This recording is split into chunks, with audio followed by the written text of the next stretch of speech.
have an inner thought. God plants it there, that my life is destined to be more than what I am today or what I think I'm going to be tomorrow. There's something else for my life.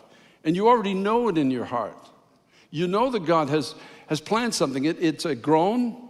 You know, the Bible does tell us that the Spirit of God makes intercession for us with groanings that cannot be uttered according to the will of God. So the Holy Spirit within you is interceding for you and I to come into agreement with God's plan for each of our lives.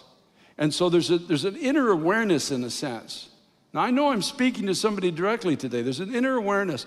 When you put your head on your pillow at night, when you get up in the morning, when you're driving through the day or you're riding the subway, there's a thought that keeps coming into your heart. My life is meant to be more than what it is, even if what it is a good thing. What God has in store for you is a great thing. Remember Nehemiah, he was building a wall and they tried to divert him into another place. They tried to kind of skim him off into a good thing, but he responded to those who sent the letter to him and he said, no, I can't leave what I'm doing because what I'm called to do is a great thing. I can't leave it even for a good thing. So I want to encourage you today, don't settle for a good thing if God's called you to do a great thing in the earth. Now, he's not called you to do it. He's going to do it through you. All we have to do is accept it. You see, the people came out of Egypt. They knew it, but they didn't accept it. Therefore, when they got to the border of this place of incredible promise and 10 spies brought back what the Bible calls an evil report, they embraced it because they'd already been thinking it. These evil spies, as it is, or these spies with the evil report, they just confirm what the people had been thinking all along. I don't think I can do this.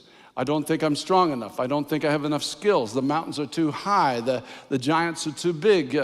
How do I know this is going to happen? And so when these reporters came back with this report that the obstacles were too great, they embraced it. I want to challenge you, don't embrace a report like that. You see, because it's not about you, it's about the presence of God in you. That's what makes the difference. It's not about you. You are not called to do the supernatural. You're called to accept the fact that God has chosen you to do something supernaturally that will bring his own name to glory.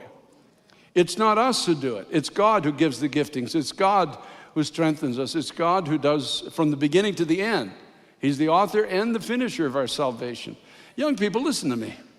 I've been young and now I'm old, okay? What I'm telling you, I've lived. I sat 45 years ago in a church and heard the words that you're about to hear. I remember sitting on the edge of my seat saying, God, could this be true?